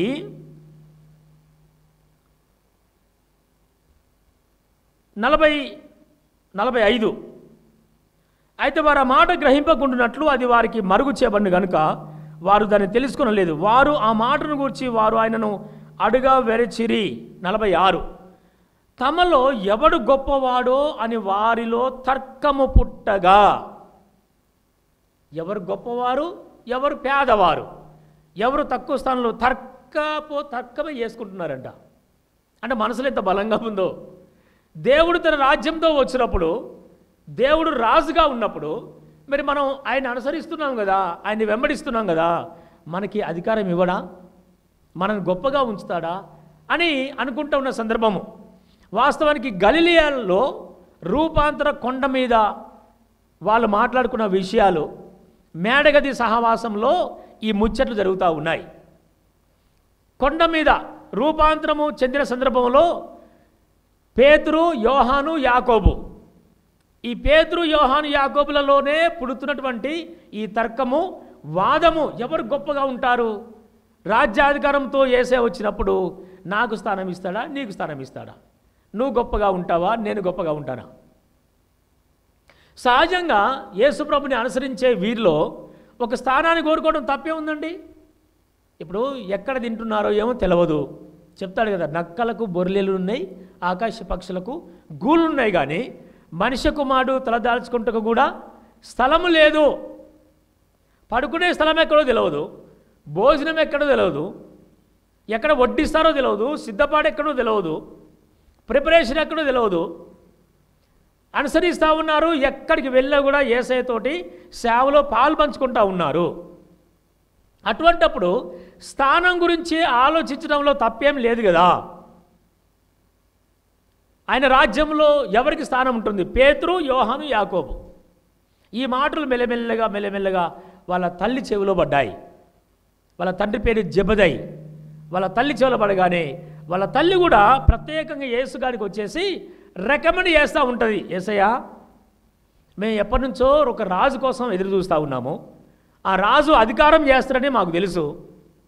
ఒకవేళ మీతో ఉన్నటువంటి నా ఇద్దరు కొడుకులు యాకోబు, యోహాను, యాకోబు యోహానులకి దయచేసి నీ కుడి పార్శ్వం ఉన్న ఒకరికి నువ్వు రాజ్యంతో వచ్చినప్పుడు నీ ఎడమ దిక్కున మరొకరికి దయచేసి స్థానం ఇయ్యవా? తల్లి కూడా కోరుకుంటా ఉంది. పిల్లల క్షేమం కోరుకుంటుంది కదా తల్లి. ఏ తల్లి కూడా వాళ్ళ పిల్లలు తక్కువ స్థానంలో ఉండాలని కోరుకోరండి. వాళ్ళ పిల్లలు ఎప్పుడు గొప్పగా స్కూల్లో కానీ, ఇంట్లో కానీ, సహవాసంలో కానీ, ఇంకెక్కడైనా సరే నా పిల్లలు గొప్పగా ఉండాలి, హెచ్చు స్థాయిలో ఉండాలనే కోరుకుంటారు. ఒకసారి జెబెదయి భార్య లేదంటే ఈ యోహాను యాకోబుల తల్లి యేసు ప్రభుని ఎలా విన్నవించుకుంటుందో చూద్దాం. మత్తయి సువార్త 20వ అధ్యాయము 20వ వచనం 21వ వచనంలో, మత్తయి సువార్త 20వ అధ్యాయము 21, 20, 21 వచనాలలో ఈ యోహాను యాకోబుల తల్లి కూడా యేసు ప్రభుతో ప్రాధేయపడుతున్న ముచ్చట ఏంది? హెచ్చుతగ్గుల గురించి, గొప్పవాడు లేకపోతే తక్కువ స్థానం గురించి. 20 వచనం, అప్పుడు జెబెదయి కుమారుల తల్లి తన కుమారులతో ఆయన యొద్దకు వచ్చి నమస్కారము చేసి ఒక మనవి చేయబోగా, యేసు ప్రభుకి సెల్యూట్ కొట్టింది తల్లి, యోహాను యాకోబుల తల్లి. 21, నీవేమి కోరుచున్నావని ఆయనను అడిగాను. అందుకు ఆమె, నీ రాజ్యమందు ఈ నా ఇద్దరు కుమారులలో ఒకడు నీ కుడివైపునను ఒకడు నీ ఎడమ వైపునను కూర్చుండ సెలవిమ్మని ఆయనతో అనేను. తల్లిగారి కోరిక. ఈ అన్నదమ్ములేమో పేతురు ఈ శిష్యుల మధ్య తర్కం చేసుకుంటా ఉన్నారు, వాదం జరుగుతూ ఉంది. ఆయన రాజ్యంతో వచ్చినప్పుడు నాకు స్థానం కావాలంటే నాకు స్థానం కావాలి. ఈ ముగ్గురుని చూసి మిగిలిన ఎంతమంది అంటే 9 మంది వాళ్ళకి అసూయ కలుగుతూ వచ్చాము. బహుశా 12 మందిలో ముగ్గురు నాకు స్థానం కావాలి, నాకు గొప్ప స్థానం కావాలి అని వాదోపవాదాలు, తర్క వితర్కాలు చేసుకుంటూ ఉంటే ఈ ముచ్చట తల్లిగా, అయ్యో వీళ్ళు ఏమవుతారో ఏమో, వాదం జరుగుతుంది, తర్కం జరుగుతుంది. వీళ్ళని చూసి మిగిలిన 9 మందికి అసూయ పుట్టి ఉండొచ్చేమో. అంటే బైబిల్లో రాయబడలేదు కానీ ఇంతమందిలో నాకు స్థానం కావాలి. ఏకంగా తల్లి పోయి రికమెండ్ చేస్తూ ఉంది యేసు ప్రభు దగ్గరికి. అయ్యా, నీ కుడి వైపున ఒకరిని, ఎడమ వైపున ఒకరిని, నా ఇద్దరు కుమారులలో దయచేసి స్థానం ఇవ్వవా? అప్పుడు దేవుడు అంటున్న మాట చూడండి. అందుకు యేసు, మీరేమి అడుగుతున్నారో అది మీకు తెలియదు. నేను త్రాగబో గిన్నెలో ఉంది, మీరు త్రాగగలరా అని అడగగా వారు త్రాగగలమనేది. పేతురు ఎప్పుడు ఇచ్చే సమాధానం ఇదే. అందుకని ఏమంటాం మనం? దుడుసు పేతురు, దుందుడుకు పేతురు. అప్పుడే విశ్వాసంలో గొప్పగా మాట్లాడతాడు. మళ్ళీ ఏదన్నా కొంచెం ప్రమాదం జరగగానే విశ్వాసం అంతా సన్నగిలిపోతుంది. ఇక్కడ అదే సమాధానం మనం చూస్తాం. అంటే ఈ రకమైన ఆలోచనలో వీళ్ళు ఉన్నప్పుడు స్థానం గురించిన ప్రస్తావన రాగానే యేసు ప్రభు చెప్తున్న మాటే ఈ 18వ అధ్యాయము ఈ మొదటి 10 వచనాలలో ఇక్కడ ఏం చూస్తామంటే తగ్గింపు కూర్చిన మాట చూస్తాం. ఈ 18వ అధ్యాయము మత్తయి సువార్త చదువుకున్న వాక్య భాగంలో ఇటువంటి నేపథ్యము ఆలోచన కలిగి ఉన్నప్పుడు తల్లి ఏకంగా వచ్చినప్పుడు ఆ కాలమున 18వ అధ్యాయము మొదటి వచనం, ఆ కాలమున శిష్యులు యేసునొద్దకు వచ్చి పరలోక రాజ్యంలో ఎవడు గొప్పవాడని అడుగగా ఈ మాటలే మార్కు, ఈ మాటలే లూకా ప్రస్తావించిన విషయాలు మనం చూసాం. ఈ ఇద్దరి సంభాషణను బట్టి తల్లి వచ్చి అడిగిన విషయాలు మనం జ్ఞాపకం చేసుకున్నాం. 2వ వచనం, ఆయన ఒక చిన్న బిడ్డను తన యొద్దకు పిలిచి వారి మధ్యను నిలవబెట్టి ఇట్లా నేను పరలోక రాజ్యంలో ఎవడు గొప్పవాడు, రాజ్యంను గుర్చిన ప్రస్తావన. వాస్తవానికి యేసయ్య జన్మించినప్పుడు మాటలు జ్ఞాపకం ఉన్నాయా? యెషయా గ్రంథము 9వ అధ్యాయము 6వ వచనంలో, యెషయా గ్రంథం 9వ అధ్యాయం 6వ వచనంలో, ఏలయనగా మనకు శిశువు పుట్టెను. ఆయన భుజముల మీద రాజ్యాధికారం ఉండను. ఆశ్చర్యకరుడు, ఆలోచనకర్త, బలమైన దేవుడు, నిత్యుడగు తండ్రి, సమాధానకర్తయగు అధిపతి. భుజముల మీద రాజ్య భారముండును. యేసయ్య వచ్చేదే అధికారం చేయడం కొరకు, యేసయ్య వచ్చేదే రాజ్య పరిపాలన చేయడం కొరకు, యేసయ్య వచ్చేదే రాజ్యముతో వస్తాడని ఎప్పటి నుండో వీళ్ళు యూదులు కొంతమంది అంగీకరించారు. ఈయన మెస్సయ్యగా రానే వచ్చాడు. ఆ వాక్యాన్ని బట్టి అప్పుడు అదే బైబిల్ వాళ్ళ చేతిలో ఉన్న బైబిల్ ప్రింటెడ్ కాదు, కానీ ఆ పత్రికలే ఉండేటివి, ప్రవక్తల లేఖనాలు, ధర్మశాస్త్రము, అప్పుడు వాళ్ళు చదువుకున్న మాటలు. అందులో మెస్సయ్య వస్తాడు, రాజ్యం వెళ్తాడు. మెస్సయ్య వస్తాడు, మమ్మల్ని కాపాడుతాడు, మా కుటుంబాలు కాపాడుతాడు. రాజు వస్తాడు, మా కుటుంబాలు కాపాడుతాడండి. ఇరుగు పొరుగు దేశాలతో ఎప్పుడు లొల్లే, అల్లరే. పక్కన దేశాలతో ఎప్పుడు శత్రుత్వమే. ఏ దేశం వచ్చి ఎప్పుడు మీద పడుతుందా అని బిక్కుమని జీవిస్తున్న దినములు యూదుల దినములు. అందుకే మెస్సయ్య కోసం ప్రార్థన చేస్తూ ఉన్నారు. ఈ ప్రవచన నెరవేర్పు జరుగుతుంది అనుకుంటా ఉన్నారు. యేసయ్య రానే వచ్చాడు, జన్మించాడు, 30 ఏళ్ళు జీవించాడు. 3.5 సంవత్సరాల పరిపాలనలో, 3.5 సంవత్సరాల నాయకత్వంలో, 3.5 సంవత్సరాల సవార్థిక వ్యాపకంలో శిష్యులు ఆయన అడిగే విషయాలు మనం చదువుకుంటా ఉన్నాం. గొప్పవాడెవరు అన్న సందర్భంలో 2వ వచనం, చిన్న బిడ్డను తీసుకొచ్చి తన ఎద్దకు పిలిచి వారి మధ్యను నిలవబెట్టి ఇట్లా నేను. అసలు శిష్యులు ఇవి ఊహించలేదు. అసలు disciples did not think that Christ would brought one child among themselves. వాళ్ళ మధ్యలోకి చిన్న బాబుని యేసుప్రభు తీసుకొస్తున్నారని అనుకోలేదు. అంటే దేవుడు ఏంటంటే వాళ్ళ మనసులను ఎరిగినవాడు కాబట్టి ఇప్పుడు మనం క్లియర్ కట్ చెప్పకపోతే, సమాధానం ఇవ్వకపోతే ఏదేదో జరగవచ్చు అని Jesus started demonstrating by bringing one child in front of them. ఒక బాబుని తీసుకొచ్చి, ఒక బాలుని తీసుకొచ్చి సమాధానం ఇవ్వటం ప్రారంభిస్తూ ఉన్నాడు. 3వ వచనం చూడండి, మీరు మార్పు నొంది బిడ్డల వంటి వారైతేనే కానీ పరలోక రాజ్యంలో ప్రవేశింపనేరని మీతో నిశ్చయముగా చెప్పుచున్నాను నేను. ఈ చదవబడ్డ వాక్య భాగంలో ఈ కింది వచనాల్లో మనం చూస్తే ఈ 10, 13 వచనాల క్రోడీకరణలో తగ్గింపు కలిగిన జీవితము లేదా తగ్గించుకునేవాడు, తగ్గించుకొనుట, హంబుల్నెస్, వీటన్నిటిని క్రోడీకరిస్తే మనకొచ్చే పదము అది అని మనం గమనించవచ్చు. ఈ చదవబడ్డ వాక్య భాగంలో యేసుప్రభు చెప్పిన సమాధానంలో చైల్డ్, బాబు, వాస్తవానికి గ్రీక్ భాషలో పాయిడాయిడ్, ఈ లెటర్స్ కొంచెం నాలుగు తిరగదు మనకి. పాయిడాన్ అంటే వాస్తవానికి వెరీ వెరీ గుడ్ చైల్డ్ అని తెలుగులో అర్థము. అంటే మంచి, అంటే చిన్న బాలుడు, పాపం ఎరగనివాడు, అసూయ లేనివాడు, లేకపోతే కొట్లాట ఎరగనివాడు, స్వార్థం లేనివాడు, లోక కల్మషం అంటనివాడు, తల్లి ఏది చెప్తే తండ్రి ఏది చెప్తే అది వినేవాడు అనే భావం ఇచ్చే అర్థము ఇందులో మనం చూస్తాం గ్రీకు భాషలో.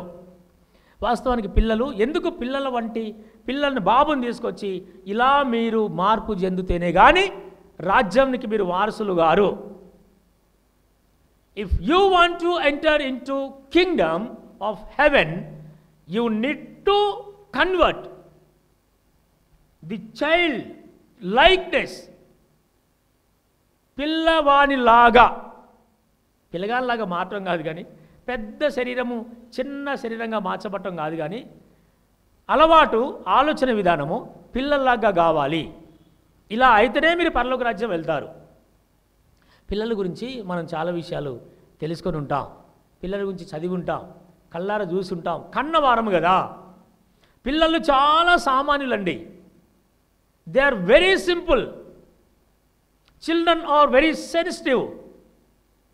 చిల్డ్రన్ ఆర్ వెరీ, వాళ్ళు చాలా మృదువుగా ఉంటారు, చాలా సామాన్యంగా ఉంటారు. ఇంకోటి విషయం ఏంటంటే దే ఆర్ వెరీ డిపెండెంట్. ఇప్పుడు పిల్లలకు పొద్దున్న లేసి ఆడుకొని వస్తారు, ఇంటికి వచ్చిన తర్వాత నాకు నీళ్ళు కాబెట్టుకుంటా నేను, లేకపోతే నాకు బట్టలు ఉంటాయి, లేకపోతే నాకు ఇది ఉంటుంది అది ఉంటుంది అని ఏమైనా ఆలోచిస్తారండి? పొద్దున్న లేచి ఆడుకుంటారు. అంటే వాళ్ళకు ఒక ఆలోచన భోజనం మీద కానీ అంటే ఏర్పాటు చేసుకోవడం, బట్టలు కొనుక్కొని రావాలి, భోజనం వండుకోవాలి, నీళ్ళు వేడి చేసుకోవాలి, లేకపోతే ఆడికి వెళ్ళాలి ఈడికి వెళ్ళాలి అనే ప్రణాళికలు ఉంటాయా? వాళ్ళకి ఏముండవు కదా. వారందరూ కూడా తల్లి మీద తండ్రి మీద ఆధారపడేవారే. వాళ్ళకంటూ ఏమి బ్యాలెన్స్ ఏముండదు, సేవింగ్స్ మీద ఆలోచన ఉండదు. చాలా సామాన్యంగా ఉంటారు, చాలా సింపుల్గా ఉంటారు, తల్లిదండ్రుల మీద డిపెండ్ అవుతారు. స్కూల్కి పోతేనేమో టీచర్ల మీద, ఇంటికి వస్తేనేమో తల్లిదండ్రుల మీద, ఊరికి వెళ్తేనేమో చుట్టాల బంధువుల మీద. అంతేగాని అక్కడికి వెళ్తే వారుంటారు, ఇక్కడికి వెళ్తే వీరుంటారు అనే ఆలోచనలో వాళ్ళు ఉండరు. కుటుంబం మీద ఎప్పుడు తల్లి మీద తండ్రి మీద లేకపోతే ప్రజల మీద ఈ చిన్నపిల్లలు ఆధారపడే స్వభావము. అక్కడికి వెళ్తే ఏమవుద్దో ఏమో అని, ఇక్కడికి వెళ్తే ఏమవుతుందో ఏమో కంగారు పడే ధోరణి పిల్లల్లో ఉండదు. ఇంత సామాన్యమైన మనసు కలిగి ఉండాలని.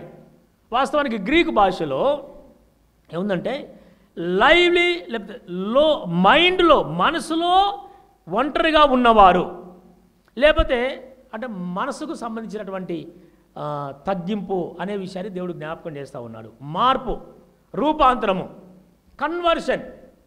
This conversion belongs to the mind of childhood.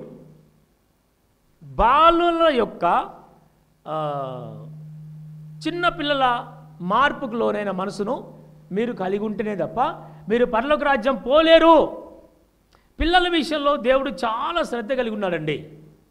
పిల్లల జోలికి ఎవరన్నా వచ్చినా కూడా ఆ కింద వచ్చిన వాళ్ళు చాలా సీరియస్గా చెప్పాడు దేవుడు. పెద్ద తిరగట్రాయంట మెడగట్టుకొని సముద్రంలో పడిపోవాలి. అంటే వాస్తవానికి యూదులకున్న అలవాటు ఏంటంటే ఎవరైనా చిన్నపిల్లల మీద చేయి వేసినా, చిన్నపిల్లల్ని ఎవరైనా కొట్టినా, చిన్నపిల్లల్ని ఇంకా వేరే దురుద్దేశంతో తిట్టినా, లేకపోతే పెడ దృష్టి పెట్టి చూసినా కూడా యూదులలో చాలా పెద్ద శిక్ష ఉండేది. వాళ్ళు సింపుల్గా ఏంటంటే ఈ సముద్రం వైపుకి తీసుకెళ్ళి కానీ లేకపోతే నదుల మీదకి తీసుకెళ్ళి కానీ చిన్న పిల్లల మీద ఎవరైనా చెయ్యేస్తే సింపుల్గా వాళ్ళు పెద్ద మనిషి వెళ్ళి ఆ నది గట్టు మీద తీసుకెళ్ళి అలా నెట్టి పడేసి చంపేవారు. యూదులకున్న ఆచారం ఇది. చిన్న పిల్లలని ఎవరన్నా తిట్టినా, కొట్టినా, బాధ పెట్టినా, చిన్న చూపు చూసినా కూడా అంత పెద్ద శిక్ష యూదులు వేసేవారు. దేవుడు దాన్ని ఆసరా చేసుకొని, ఎందుకంటే ఒకవేళ బయటకు వస్తాడేమోనని బరువురాయి కట్టుకొని మెడకి పెట్టుకుంటే ఇక బయటకు వచ్చే అవకాశం, అంటే అంత కఠినమైన శిక్ష యూదులు చిన్నపిల్లల మీద చేయి వేసిన వారికి ఇస్తారు. దేవుడు ఎందుకు ఇంత శ్రద్ధ చెప్తున్నాడంటే మీరు చిన్న పిల్లల మనసు కలిగిన వారే ఉండాలి. అభ్యంతరములు వస్తాయంట. కింద వచనాల్లో మనం చూస్తాం 7, 8, 9, 10 వచనాలలో చిన్నపిల్లల్ని ఎవరైనా ఆటంకపరిచినా కూడా లేకపోతే అభ్యంతరములు వచ్చినా కూడా ఇక ఈ ప్రస్తావన చేస్తూ 10వ వచనానికి వచ్చేసరికి మరలా చిన్నపిల్లల ప్రస్తావన మనం చూస్తాం. 18వ అధ్యాయము మత్తయి సువార్త 10వ వచనం చివరి వచనం, ఈ చిన్న వారిలో ఒకరినైనను తృణీకరింపకుండా చూసుకొనుడి, వీరి దూతలు పరలోకమందున నా తండ్రి ముఖమును ఎల్లప్పుడూ పరలోకమందు చూచుచుందురని మీతో చెప్పుచున్నాను. చిన్నపిల్లల ప్రస్తావన తెచ్చి వాళ్ళ మనసు మీరు కలిగి ఉండాలి, వాళ్ళ ఆలోచన విధానం మీరు కలిగి ఉండాలి, అంత తగ్గింపు మీరు కలిగి ఉండాలి, ఒకరినొకరు తగ్గించుకోవాలి, ఎవరు తగ్గించుకుంటారో వారే గొప్పవారు అని యేసయ్య బోధ. ఈ బోధ సారాంశమే మనకి ఒక వాక్యం తెలుసు కదండి, one who humbles himself will be exalted, who exalts himself will be humble. తను తాను తగ్గించుకునేవాడు హెచ్చింపబడును, తను తాను హెచ్చించుకునేవాడు తగ్గించబడును. వీళ్ళకి ఎక్కువ హెచ్చింపు మీదనే మనసున్న ఈ యూద వంశానికి దేవుడు చెప్పే మాట ఏంటంటే, బాగానే ఉంది, డబ్బు నాయకత్వం బాగానే ఉంది, వంశం బాగానే ఉంది, అధికారం బాగానే ఉంది, కానీ చిన్న పిల్లల లాంటి మనసు మీరు కలిగి ఉంటేనే పరలోక రాజ్యం మీరు వెళ్తారు. నా రాజ్యము పిల్లలతో కూడుకున్న రాజ్యము అంటే చిన్నపిల్లలు ఉంటారని కాదు, స్వార్థం లేకుండా తగ్గించుకొని క్షమించుకొని చిన్నపిల్లల మనసు కలిగి ఉండి, ఏమండి, కక్ష లేని, అసూయ లేని, స్వార్థం లేని, ఏమాత్రము పార్షియాలిటీ పక్షపాతం లేని విధానము, పిల్లల జీవితం చాలా సామాన్యమైన జీవితము, సున్నితమైన మనసు. హెబ్రీ భాషలో ఈ చైల్డ్కున్న భావం ఏంటంటే మీక్నెస్ అంట. Meekness, not weakness. పిల్లలు బలంగా ఉన్నా కూడా సాత్వికులుగా ఉంటారంట. ఈ ఫర్గివ్నెస్ని కూడా, లేకపోతే హంబుల్నెస్ని కూడా హెబ్రీ భాషలో దీనికే క్రోడీకరించారు. బలం ఉంటుంది కానీ కొట్లాడకపోవద్దు. జ్ఞానం ఉంటుంది కానీ జ్ఞానవంతులని చెప్పే మాట ఎత్తొద్దు.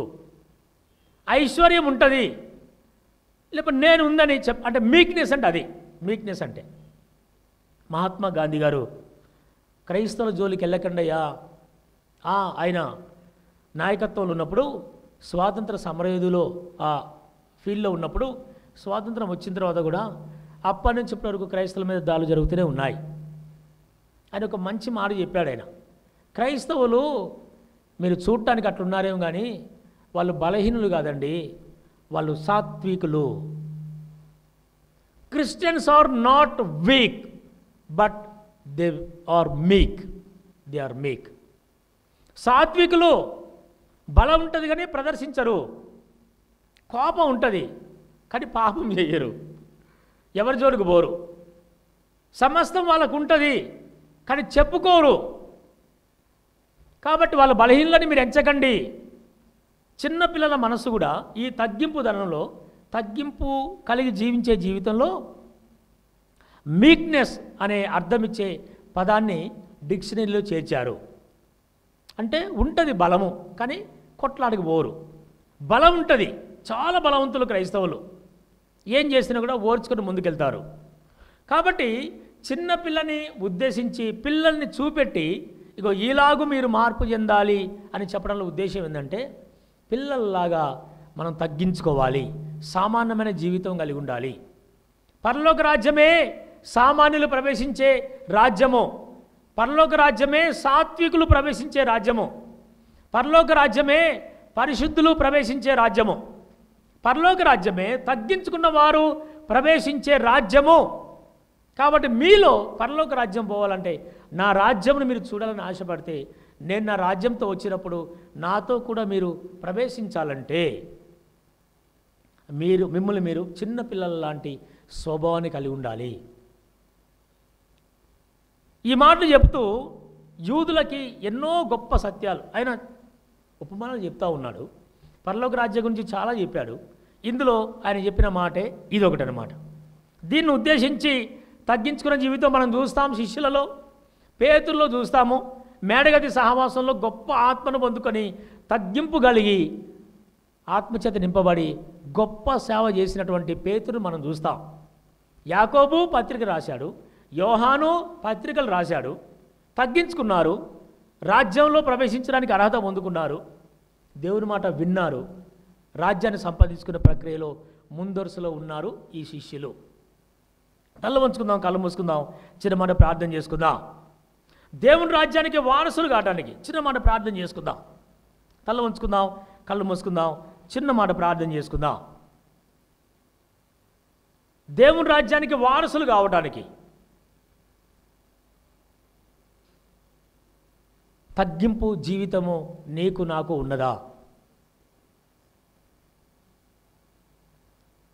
గొప్ప వంశంలో ఉన్నవారనే యూదులు, గొప్ప నాయకత్వం మీద మనసు కలిగినటువంటి యూదులు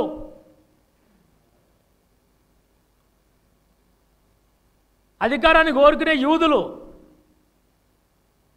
దేవుని రాజ్యాన్ని చూసి దాంట్లో ప్రవేశించి ఒక మంచి స్థానంలో ఉండాలి అని ఆశపడ్డ ఈ యోహాను, యాకోబు, పేతురుల సంభాషణలో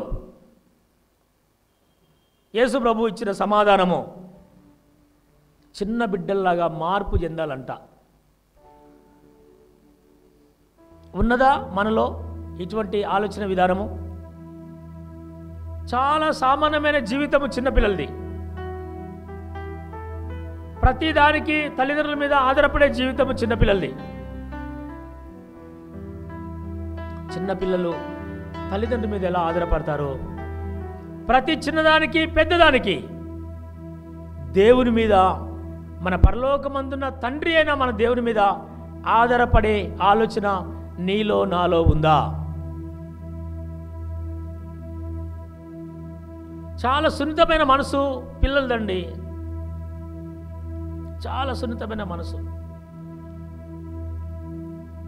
సాధు స్వభావము, మృదుత్వము, లోక మాలిన్యము అంటని జీవితం చిన్నపిల్లలది, లోక పాపము అంటని జీవితము చిన్నపిల్లలది.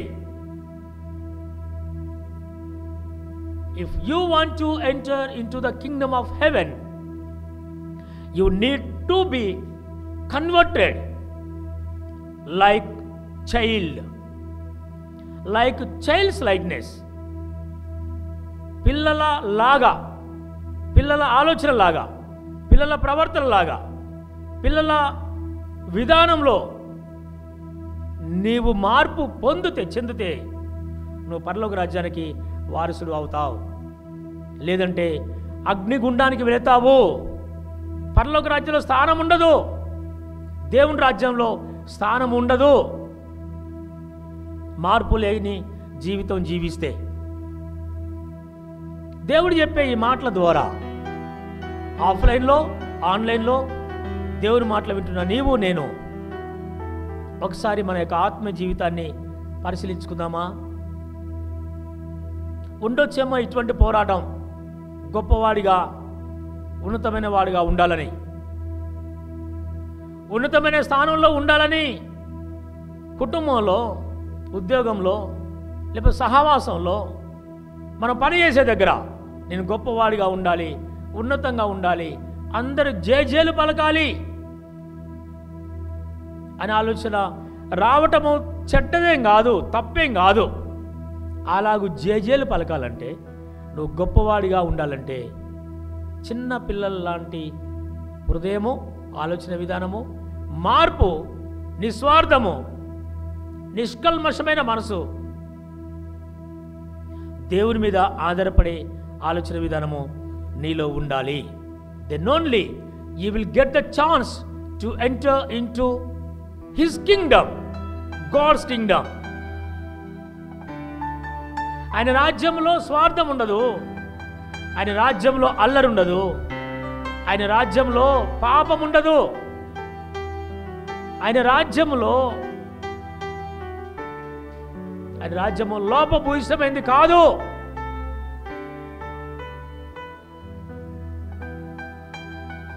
ఆయన రాజ్యము ఆనంద సంతోషంతో కూడుకున్నది. ప్రతి ఆదివారము మందిరానికి వెళ్ళాలని ఎలాగూ ఆరాటపడతావో, ప్రతి ఆదివారము పాటల ద్వారా దేవుని ఎలా స్తుతిస్తావో, ప్రతి ఆనందము మందిరంలో పాటలు, ప్రార్థన, ఆరాధన, దేవుడున్నాడు అని ఎలా సంతోషపడతావో, దేవుని రాజ్యంలో ఎల్లప్పుడూ నువ్వు ఆనందించే విధానము ఇదే. కాబట్టి నిస్వార్థమైన మనసు, నిష్కల్మషమైన మనసు, దేవుని మీద ఆధారపడే మనసు, ప్రతిదానికి ఇటువంటి మార్పు కలిగిన ఆలోచన విధానము నీలో ఉంటే దేవుని రాజ్యం నీదే, దేవుని రాజ్యం నీదే. నువ్వెవరివైనా సరే, ఏ దేశమైనా, ఏ రాష్ట్రమైనా, ఏ ప్రాంతమైనా, ఏ గోత్రమైనా, నువ్వు క్రైస్తవుడైనా క్రైస్తవేతరుడైనా, చిన్నపిల్లలాంటి మనసు నాకు కావాలి ప్రభువా అని మార్పు నొందిన మనసు నువ్వు పొందుకుంటే దేవుని రాజ్యానికి వారసుడివి, వారసురాలు అవుతావు. లేదంటే ఆయన రాజ్యంలో నీకు స్థానం ఉండదు, ఆయన రాజ్యంలో స్థలం ఉండదు. మరి ఆయన రాజ్యంలో స్థానం లేకపోతే, స్థలం లేకపోతే ఇంకెక్కడ ఉంటావో తెలుసా? ఇంకొక నిత్యంగా ఉండే ఇంకొక రాజ్యం ఉంది. దేవుని రాజ్యము నిత్య పరలోకము, దేవుని రాజ్యము కాంది నిత్య నరకము.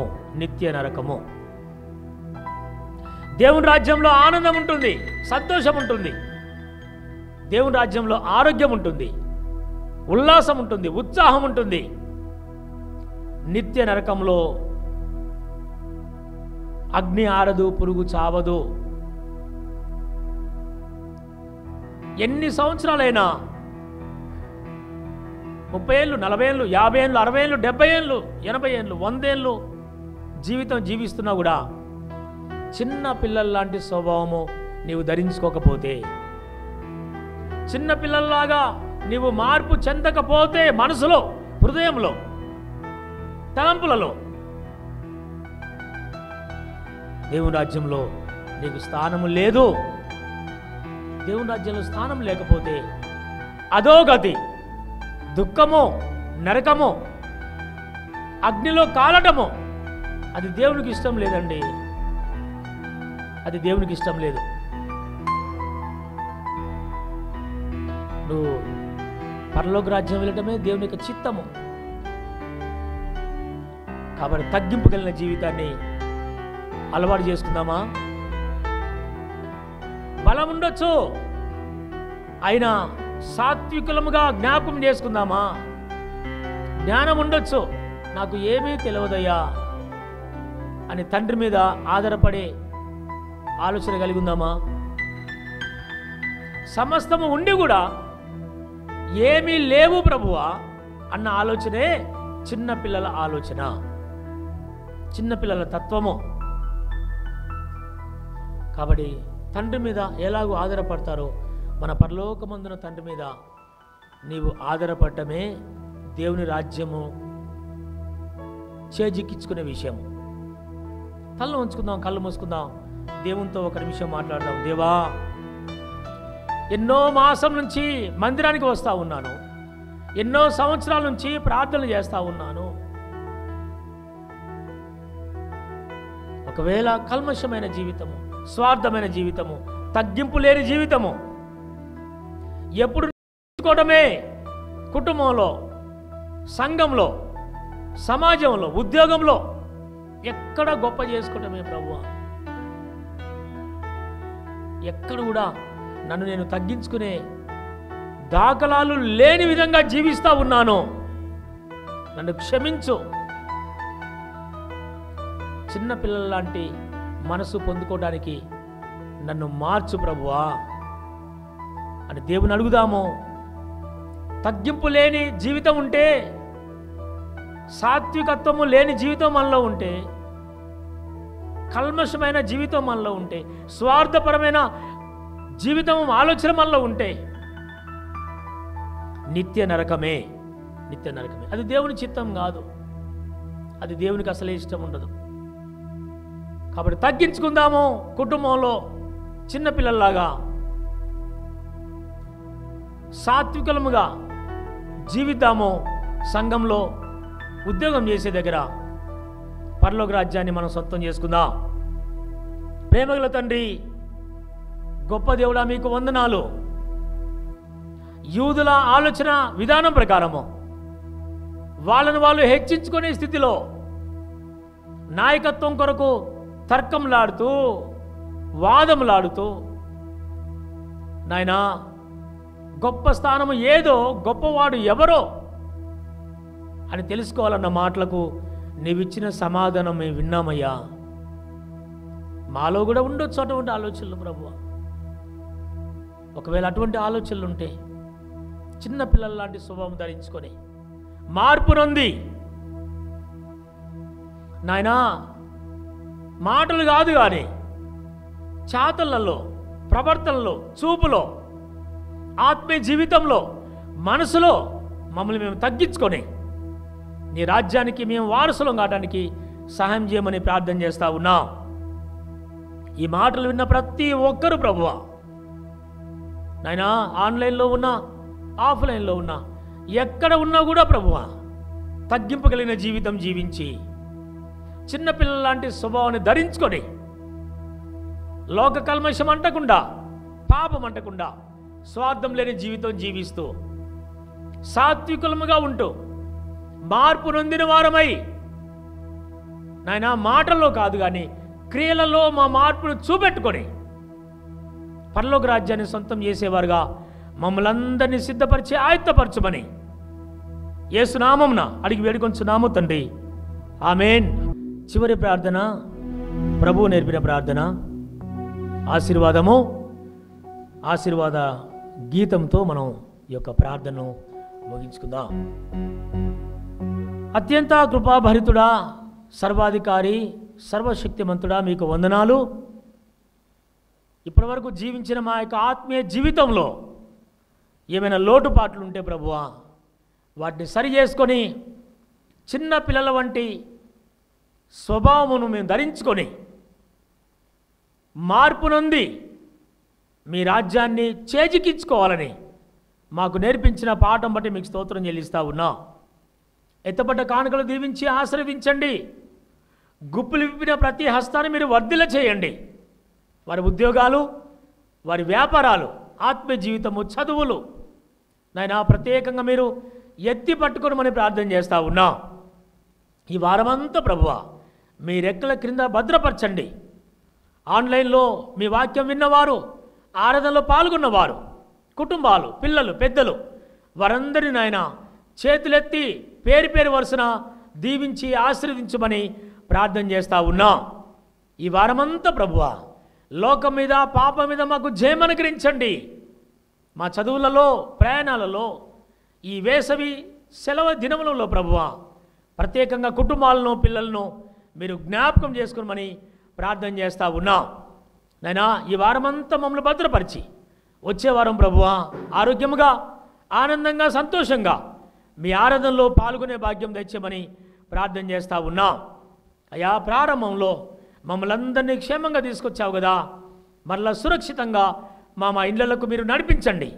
యేసు నామమున అడిగి వేడుకొంచున్నాము తండ్రి, ఆమేన్. పరలోకమందున్న మా తండ్రి, నీ నామం పరిశుద్ధపరచబడునుగాక, నీ చిత్తం పరలోకమందు ఎలాగో అలాగే భూమి మీద కదిలినగాక. మాకు కావాల్సిన దయచేయండి. మా రుణస్థులను మీకు క్షమించిన ప్రకారం మనను క్షమించము. మమ్మల్ని శోధనలతో కీడును తప్పించము. ఎందుకనగా రాజ్యము, బలము, మహిమ నిరంతరం నీవైనావు తండ్రి.